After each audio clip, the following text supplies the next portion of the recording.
All of the research I did on offshore innovation in The Hague had me really curious about the role of seaweed in achieving climate goals.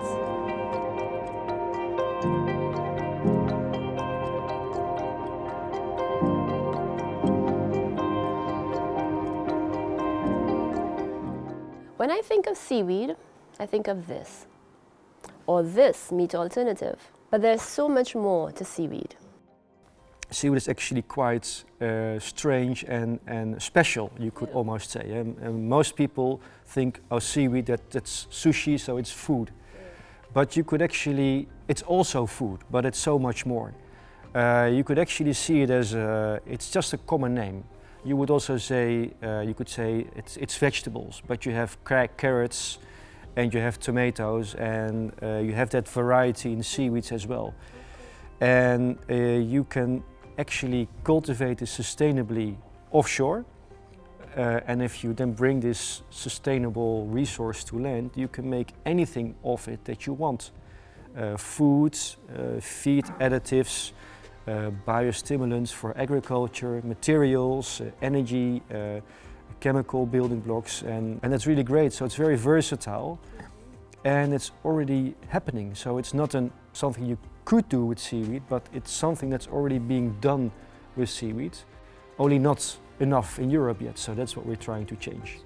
I even had the opportunity to witness the installation of the seaweed seeds before they're taken to the offshore test site.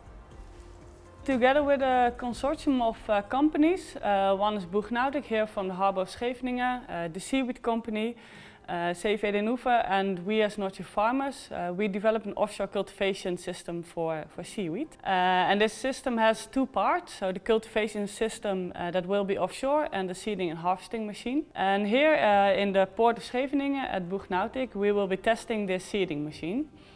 So seeding of the seaweed net, as the cultivation system looks like, is done by putting some glue and seaweed seeds together and putting this glue onto the seaweed net by use of a seeding machine. This seeding machine is developed together with the partners and it pulls a net through the machine, putting the glue with the seaweed seed on it, and afterwards the nets are put into a big bag. Now the seeding process takes a whole day for a couple of nets.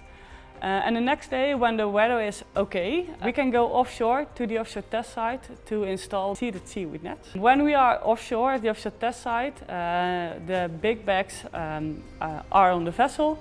The nets are pulled out of these big bags, put into the water and connected to a main structure that is already in place. This is usually done all in October. And then back in May, when the seaweed is large enough to harvest, we're going back with the seeding machine, but now it's turned into a harvesting machine. We take the nets out of the water, pull them through the machine, harvest the seaweed, and now we have a bunch of seaweed to sell. So the next time you're in The Hague, come by the beach, have a seaweed snack, and think about the great innovations taking place here towards a greener future.